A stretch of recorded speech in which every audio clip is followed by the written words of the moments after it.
When you start to explain it like now you can double your revenue, then people start to get excited about it and they stop thinking about the individual night cost and they start to think about the overall revenue. And the reality is we all need to be thinking about that overall revenue number. We don't need to be thinking about how much am I renting for on an individual night. Welcome to the Short Term Show, the show about short-term rentals and long-term wealth, with real property owners hosting real properties who are crushing it in the vacation and short-term rental space. And here's your host, Avery Carl.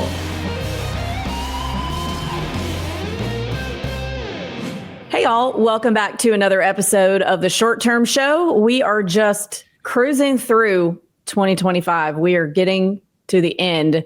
And, it hadn't been that bad. Everybody at the end of the year always is like talking about how terrible the year was and goodbye to 2025. But, I've never felt like that in a year. You win or you learn. It's never a bad year. But anyway, today I've got a very cool guest. I know I say that every time. You guys like to tell me in the comments when I repeat myself. So I'm going to work on doing that.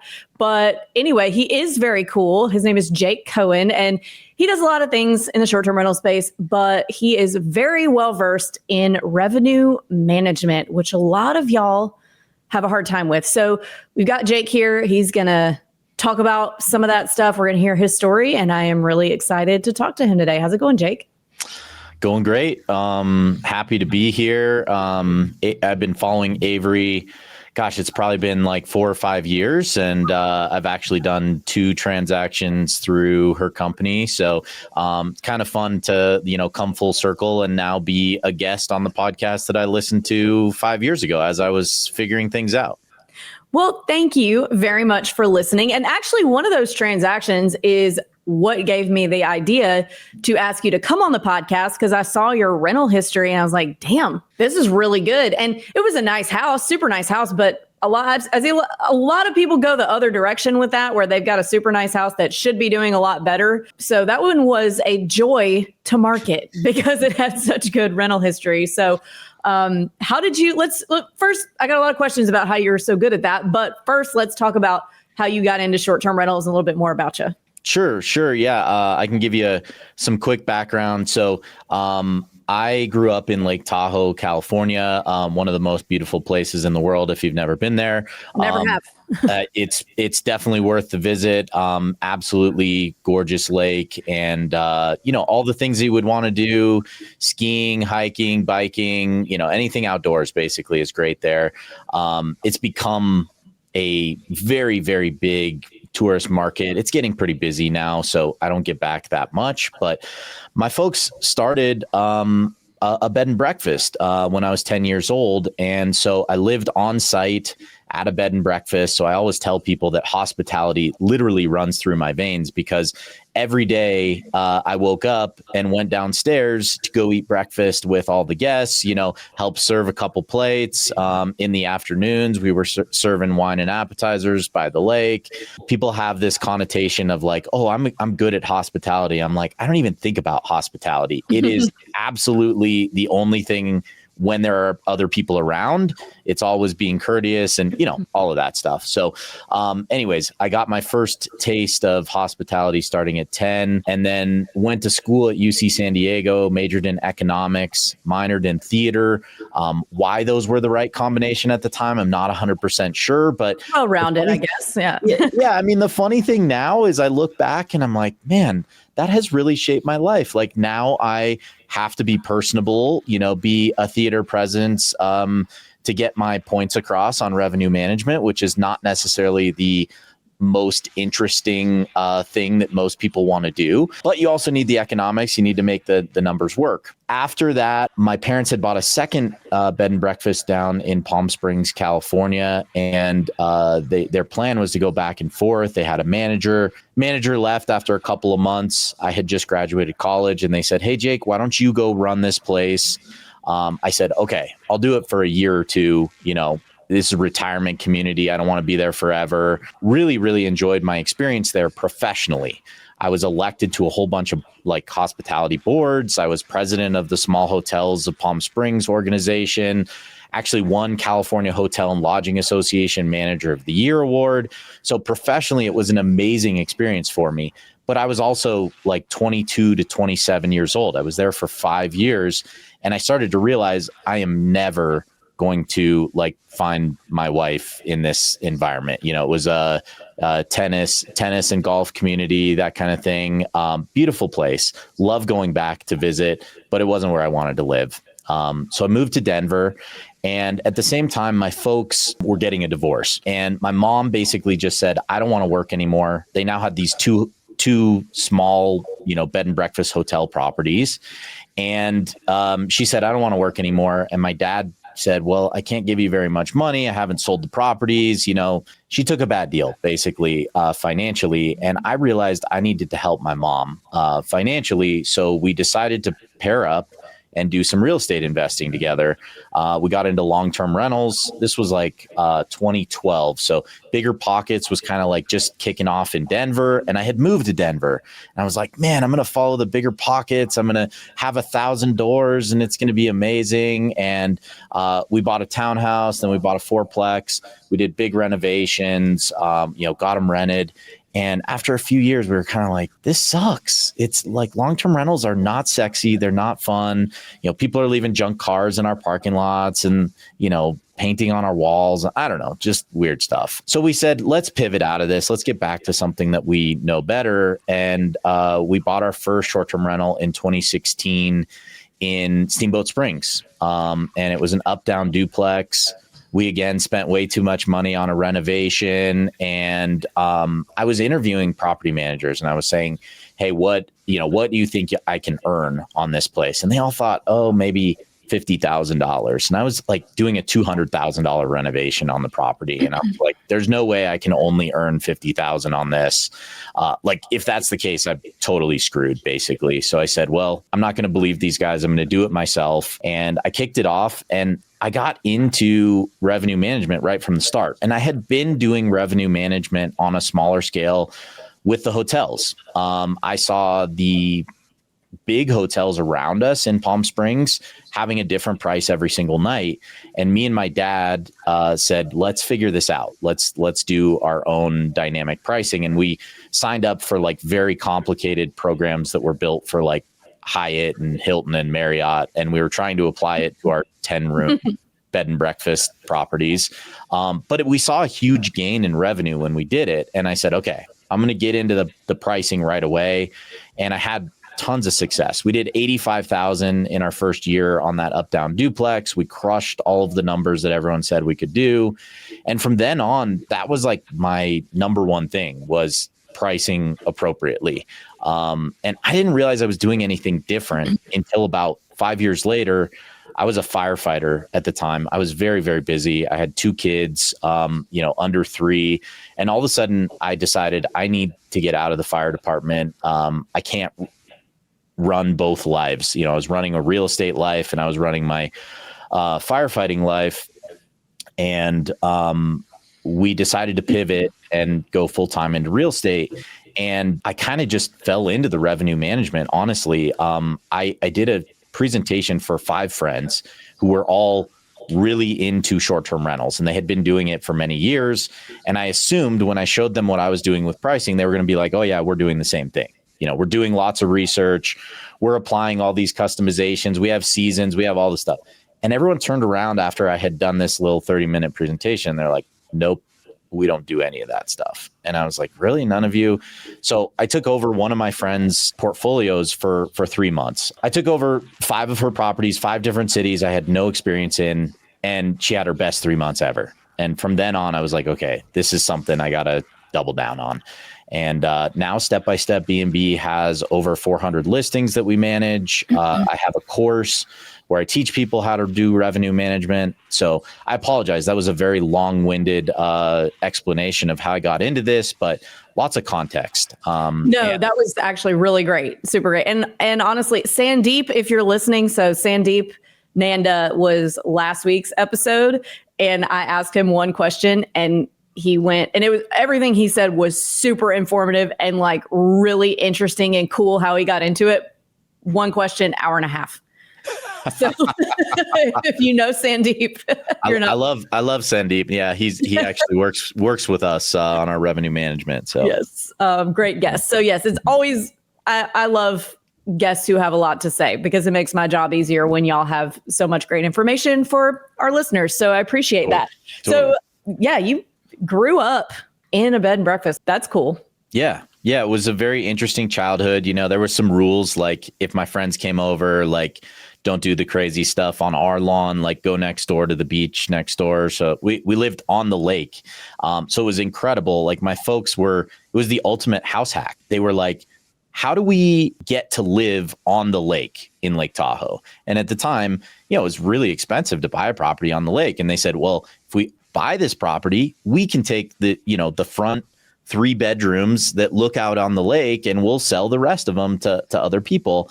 And I was like looking back now, going through kind of that like Bigger Pockets time and hearing everyone talk about their house hack. I'm like, damn, my parents were doing that way before anyone else was talking about this stuff. So cheers to them. Yeah.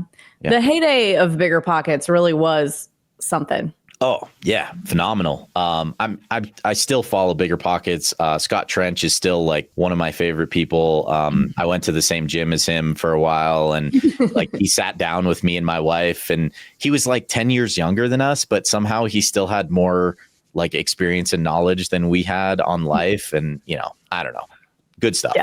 Yeah, Scott's great. And okay, anyway, off topic. So let's talk about revenue management. So I'm going to ask you. Yeah. The question that when we have clients who are like struggling and they come to us and they're like, I'm not getting booked. It is 99.9999% of the time because they are overpriced, not across the board, but overpriced on the weird days and the weird slow times. Yep. And they do not want to hear. They will not hear it. You need to lower your price, because when we say you need to lower your price just on these certain weird days, not asking you to lower your price on 4th of July, then you will get booked. But they get really hung up on the idea of their break-even number, and they forget that it's an average. So you will book well above that, but sometimes you're going to have to book below that. But they get so fixated on this break-even number that I have to get $500 a night or I won't break even. And I'm like, but what if you get 499 instead of 0? Are you willing to sacrifice that? So since you do this for a living, I'd love to hear your take on that question.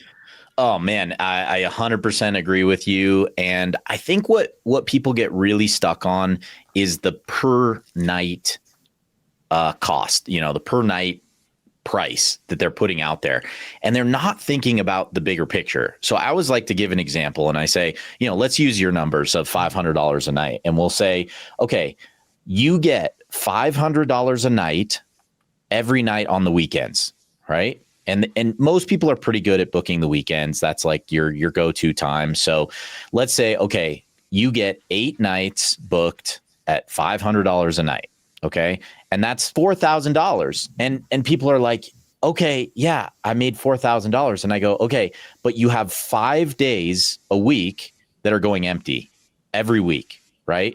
So we booked 28. For easy math, I always just like simplify the numbers here. And I say like, okay, how about let's consider you have 20 days left in the month. Okay. What if we dropped our price down to $200 a night? And that seems incredibly low for most people who are renting for $500 a night on the weekend. But I say, let's drop our price down to $200 a night. And obviously this is all averages. In real life, everything's variable and there's different numbers.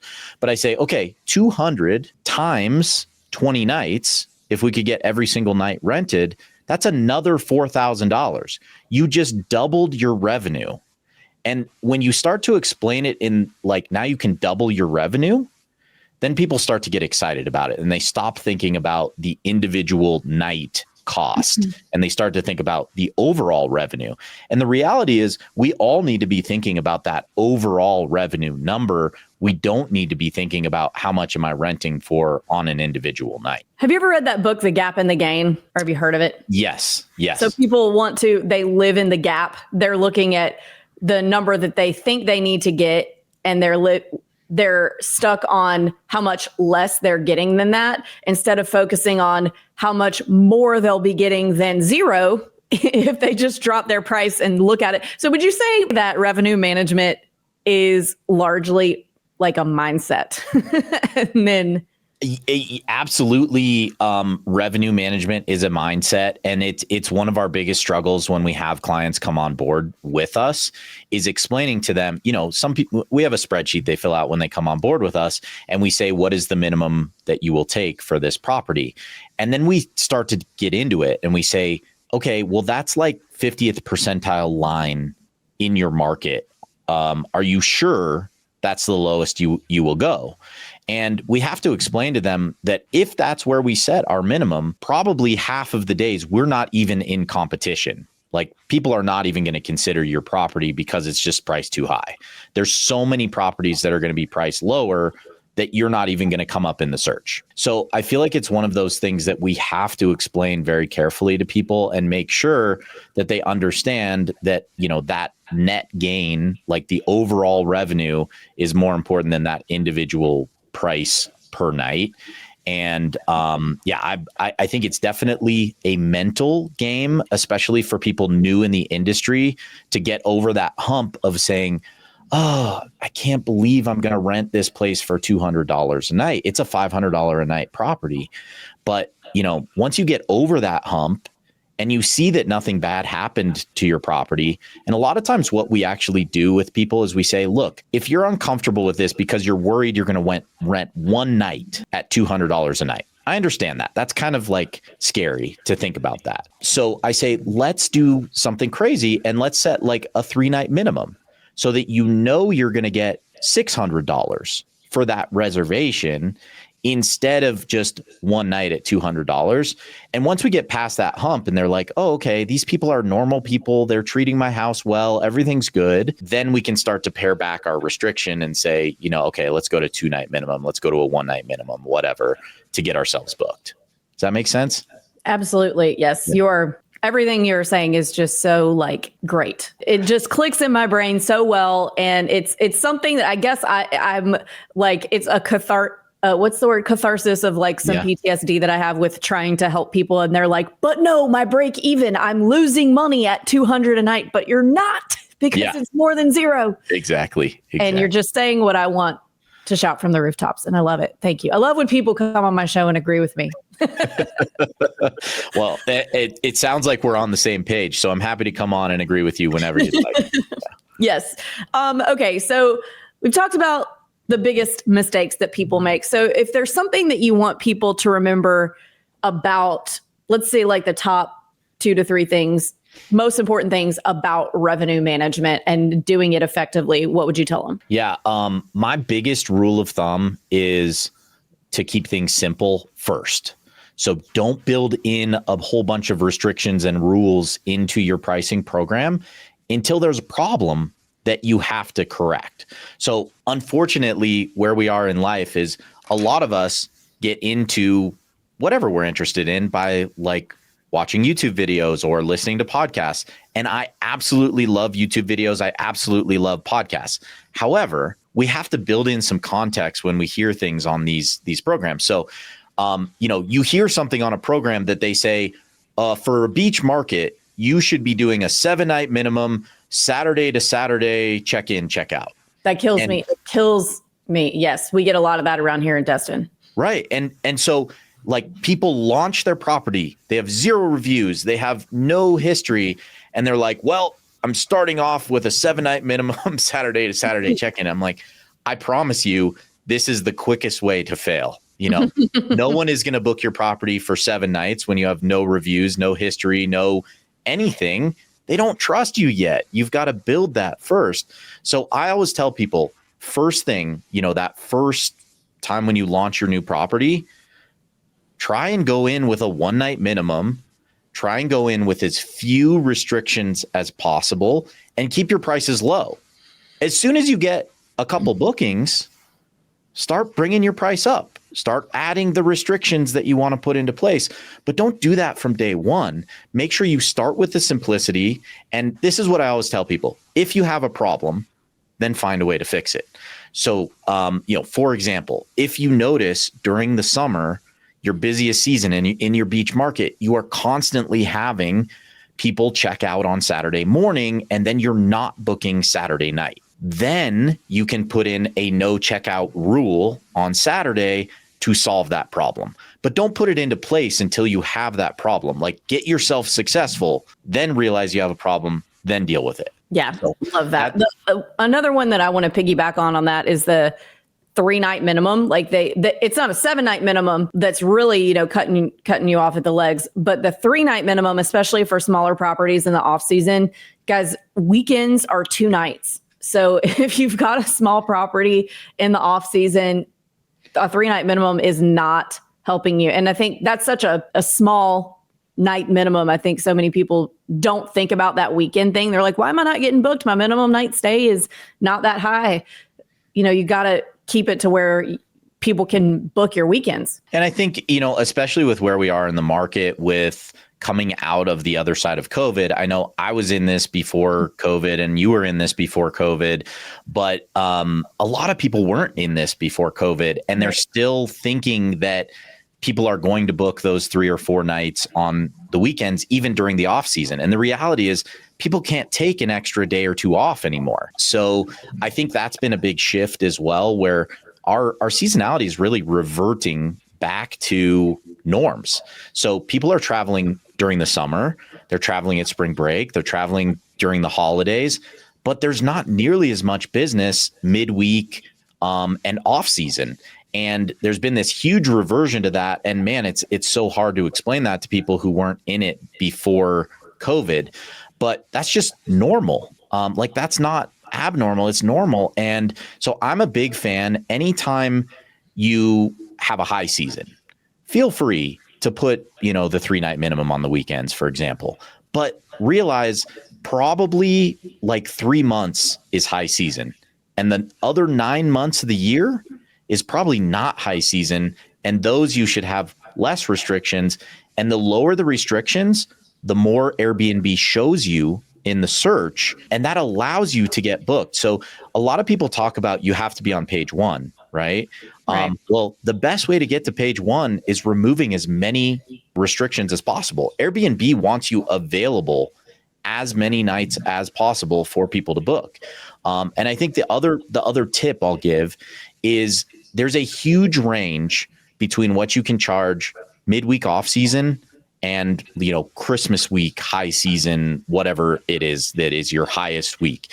So I'll give you an example of one of my properties. And this is the one that Avery worked with me on to sell. It was a 10-bedroom property in Gulf Shores, Alabama. It was not tier 1. It was like tier 4, technically. Nice property, but we would rent it for about $500 a night during the off season for 10 bedrooms, $500 a night. But we got $5,000 a night during peak times, high season. Our highest day of the year was around $5,000 a night at that property. So most people, when you give them like, oh, your property is going to rent for an average of $200 a night, they think, well, I'm going to go down to $150 and I'm going to go up to $250. That's not nearly a big enough range. You need to go like down to $75 and up to $500. That's an appropriate range for that type of a property. And I think you only get that if you use dynamic pricing software, because otherwise you just don't realize you can push it that far. Yeah, I personally didn't know you could push it that far. That's like 10x. So, right? I don't do math. I didn't catch your bad. Yeah. And anyone can come on the show and do bad math, because I'm not going to. So. These are obviously generalizations. Don't go just automatically put a 10x on your property. You need to do market research. You need to understand what is realistic for your properties. I always like to put the disclaimer that I am a revenue manager, but I am not your revenue manager. So you need to consult with your revenue manager before you put these into place. Right. I have loved this episode. Thank you for coming on. You're super easy to talk to and give a lot of great information. So thank you so much for that. Before we move on to the last 3 questions of the show, is there anything about revenue management or your story that you feel like our listeners should hear? Or like, is there anything you want to share screen? We talked about that. If you want to do that, we can. Yeah. I was just gonna do like a cool new hack. Just show one thing that came out recently that I thought was really cool on PriceLabs. I think that would be cool to do. Yeah, show us. So guys, if you're listening on a podcast platform, just scoot on over to our YouTube channel. It's YouTube/The Short Term Shop, and find Jake's episode and check out this cool thing he's going to show us. So this is a market dashboard. Those of you that have not run a market dashboard before, this is the best $10 a month that you can spend on your short-term rental. It gives you all the market information that you could want about your area, your property, the properties around you, everything. So if you haven't done this, go on PriceLabs, click market research, click market dashboards. It's like 3 questions. It'll take you 5 minutes to set this up. Super, super valuable. So this is for all of Steamboat. I'm based in Steamboat, so this is the one that I have pulled up right now. But so you still have one in Steamboat.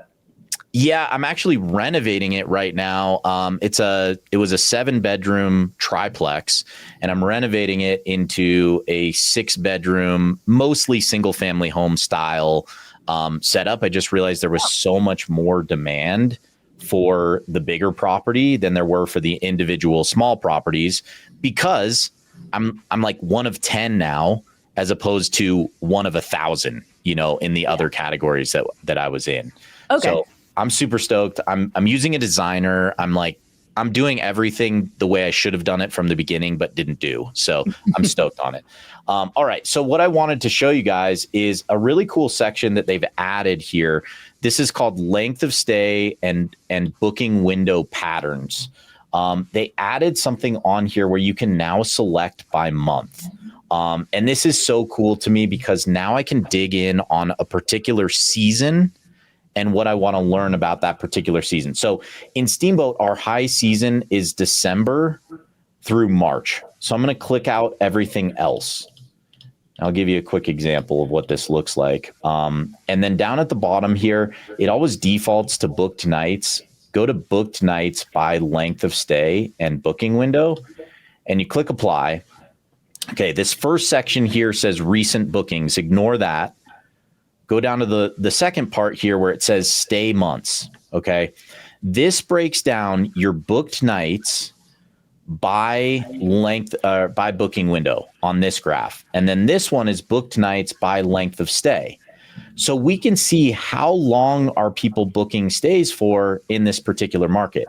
Now I'm looking at all of Steamboat right now. So this works really well when you dig into like a particular bedroom count, for example. Like what does a 4-bedroom actually rent for during high season?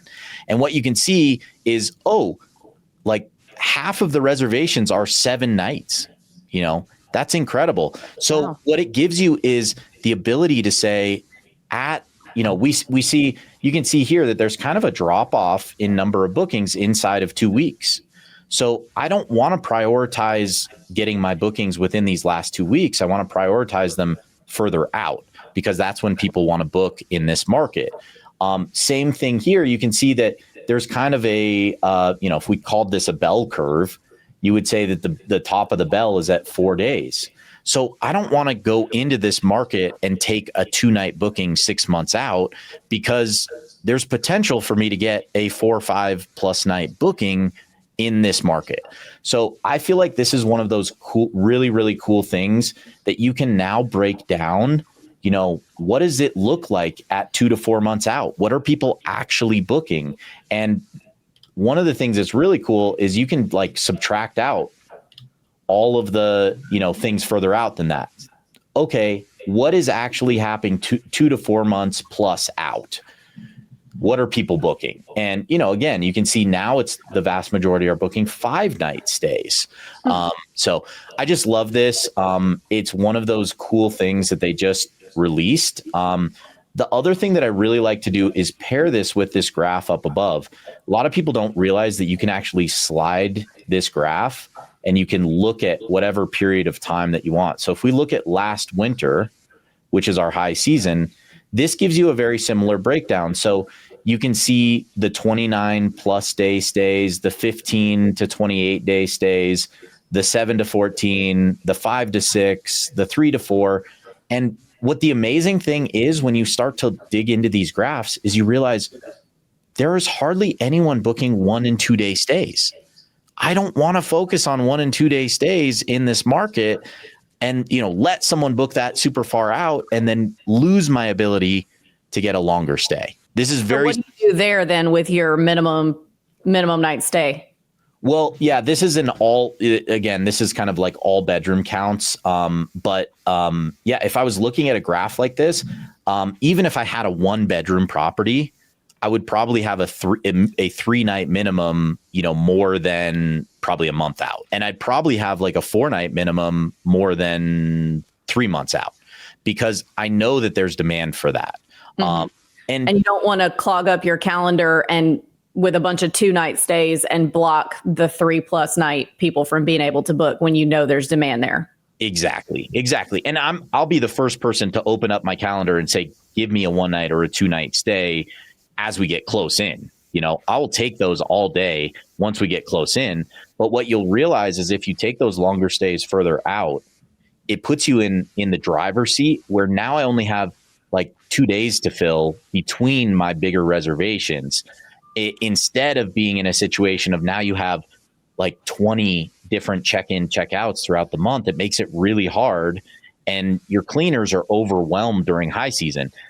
During low season, take the 1 night stays. They're happy to clean every single day during low season, but you want to kind of stretch it out a little more so that they can have more units during the high season. Helps them be more successful. Oh, this is a very helpful chart. See, I would have seen this and not applied it this way. So I'm really glad you pointed this out. Yeah. And it's important to understand that this is high season. If I go to low season, it's going to look totally different than this, So this is my low season. So you can now see that there's a much more normal distribution of kind of all the different lengths of stay. So don't take this as like you always are able to book a long period of time. But during high season, in a lot of our markets, we can get those longer stays if we're priced appropriately. So one more quick tip for you while we're looking at this. If you are trying to get 2 or 3 times what you booked for last year, you are out of your mind. Those days are over. Shoot for like 6 months plus out, shoot for like 20, 30, 40% higher than what you got last year. And then as you get into your normal booking window, be right at where you booked last year. And, be happy if you're hitting the same numbers you did last year, or maybe a little bit up. We're just not in a market anymore where you can push your numbers 2 times higher than what you got last year. I think that's really sound advice, because I think that we have stabilized. So I think the big run up is over. And I think the big tide going out is also over. I think we're through that. Yeah. In my opinion, I'm no economist, obviously, but I think that's really good advice. Like, I think we're done riding the wave back out, and we are a stabilized asset class officially. And that feels good. A little more predictability in your investing, I think. I know. I love it too, because we've been really guessing in revenue management for the past 2 or 3 years because there has been no stability. And I think now 25 going into 26, I feel pretty confident using 25 as a benchmark now for 26, and, shooting for 5% growth or something like that, I think seems okay now, instead of the past year. It was like, just try and hold steady where you were and you feel pretty good about yourself. Yeah. Well, awesome. Very wonderful show. Thank you for coming on. So now we're to the last 3 questions of the show that we ask every guest. First question, what advice would you give 20-year-old Jake if you knew then what you know now? This is so funny because I drink tea in the morning after I drink my coffee. What? Okay. This is going to make sense. This is going to make sense. So I drink tea after I drink my coffee. What kind of tea? Good Earth tea. Good Earth tea. There we go. Okay. Good Earth tea. Is it the hilarious thing is they have little like sayings on the back. You guys probably can't read that, so I'll read it to you. They have little sayings on the back, and it says, "Do it now. The future is promised to no one." So if I could give my 20-year-old self advice, it would be do it now, because the future is promised to no one. And I think when I was 20, I was really worried about like setting myself up for the perfect future. But I was thinking so much about, oh, I gotta, meet the perfect person to spend my life with. And, oh, I can't screw up this investment. And the truth is, as soon as I bought my first property at like 23 or 24, I think, it was like, I didn't do it perfect, but it was great. And I started to learn something. And in the long run, it turned into like $30,000 of profit at the end of it. And I think just dive in. Whatever you're interested in, do it. Get on it. Great advice. And what advice would you give? So we're coming up on the end of 2025 for reference for listeners. What advice would you give a new investor in short-term rental who's looking to get started today? I did everything DIY when I started. I was the property manager. I was the construction manager. I was, the head communicator, the social media guy, all the things.